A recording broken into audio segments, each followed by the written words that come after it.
Bonjour à tous. Alors aujourd'hui je vais te montrer une petite astuce, comment factoriser une expression à l'aide de facteurs communs, mais à l'aide d'une petite méthode que j'ai trouvée. Donc je vais te la partager, comme ça tu pourras réussir à factoriser facilement et tu auras bon.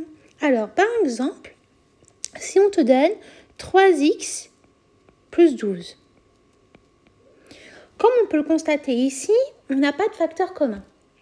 Alors, ce que je te conseille de faire, donc par exemple, tu vas dessiner une petite balance. Voilà. Et en fait, dans la balance qui est du côté gauche, tu vas écrire le 3x. Du côté droit, tu vas écrire 12. Et en fait, au milieu, tu vois, clairement, il y a l'aiguille au centre, tu vas me mettre le signe plus. Ce signe-là correspond à ce plus-là. D'accord? Alors, comment on va faire pour factoriser 3x plus 12? Eh bien déjà, on peut dire que 3x, c'est comme si c'était 3 fois x. Maintenant, il faut trouver une autre façon d'écrire 12, mais à l'aide d'un facteur commun qui correspond par exemple avec un facteur en commun avec la celle de gauche. Par exemple, là, comme on peut le remarquer, à gauche, on a un 3. Donc, qu'est-ce qui pourrait faire 12 avec 3? Eh bien, on sait que 12 est égal à 3 fois 4. Donc, déjà, on pourrait écrire, au lieu d'écrire 12, on va écrire 3 fois 4.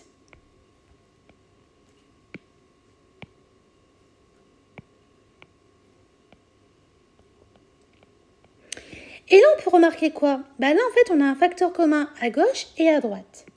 Et en fait, regarde, le facteur en commun, c'est notre 3 qui est là et notre 3 qui est là. Donc, ça veut dire que là, on peut déjà commencer à factoriser. Pourquoi? Parce que quand tu remarques, est-ce que là, le x qui se trouve à gauche, est-ce qu'on a aussi un x à droite? Non. Et le 4 qui est à droite, est-ce qu'on a aussi un 4 qui est à gauche? Non.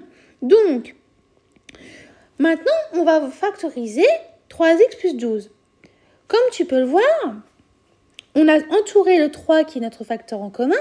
Donc, ce que tu vas faire, tu vas remettre le 3 qu'on a entouré. Sauf que tu ne vas pas l'écrire deux fois. Comme c'est un facteur commun, tu l'as entouré une fois à droite et une fois à gauche, tu le recopieras qu'une seule fois au moment de ta factorisation. Ensuite, tu vas ouvrir une parenthèse. Et qu'est-ce que tu vas mettre dans la parenthèse? Tout ce qui reste. Il reste quoi? Il reste le x, ensuite il reste le plus, et ensuite il reste le 4. Donc en fait, on va écrire x plus 4. Et on ferme notre parenthèse.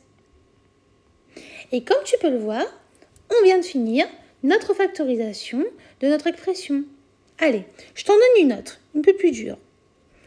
Imagine, si là, je te donne 3x au carré plus 2x. Tu es d'accord avec moi que si on fait la balance, hop, à gauche, on va mettre 3x au carré. Là, on va mettre 2x. Et au milieu, on met notre petit symbole plus. Donc déjà, 3x au carré, on peut l'écrire autrement. On peut l'écrire sous la forme de 3 fois x fois x. Pourquoi? Parce que x fois x, ça nous donne x au carré. Donc, on va changer l'écriture. Hop. Ensuite, notre 2x, on peut l'écrire sous la forme de 2 fois x. Maintenant, on va déterminer les facteurs en commun. Alors, 3, est-ce qu'il est aussi à droite? Non. On a un x ici à gauche et on a aussi un x à droite. Donc, on en prend un de chaque. Mais là, il nous reste encore un x à gauche. Mais est-ce qu'il nous en reste une aussi à droite? Non. Donc là, on ne peut pas prendre plus. Donc maintenant, on va écrire notre factorisation qu'on a trouvée. C'est-à-dire qu'on a dit que là, notre facteur commun, c'était x. Donc là, on va mettre x. Ensuite, on va ouvrir notre parenthèse. Et on va écrire tout ce qui reste. Il nous reste le 3, le x, le plus et le 2. Donc, notre factorisation, ça va être x facteur de 3x plus 2. Et on ferme la parenthèse. Et encore une fois, on a fini de factoriser. Allez, je t'en donne une autre. Par exemple, si là, je te donne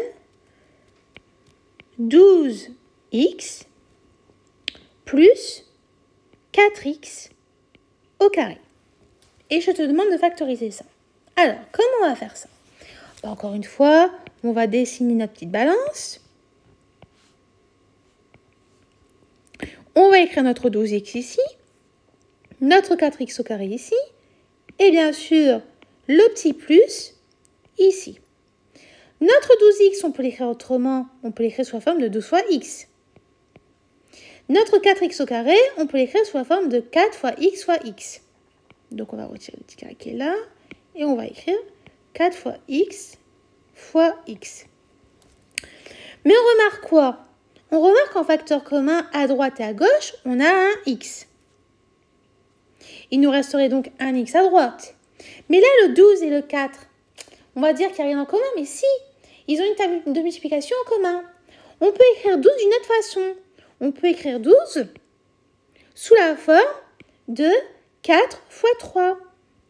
Donc, je vais te le mettre en rouge aussi, celui-là. 4 fois 3. Ça correspond donc à notre 12 qu'on avait avant. Donc là, on remarque quoi? On a encore un autre facteur en commun. On a le 4 qui est là et le 4 qui est là. Et là, on n'a rien d'autre. Donc là, à ce stade-là, on peut écrire notre factorisation. Alors, on commence à écrire notre facteur commun, qui est ici 4 et x. Ensuite, on ouvre notre parenthèse.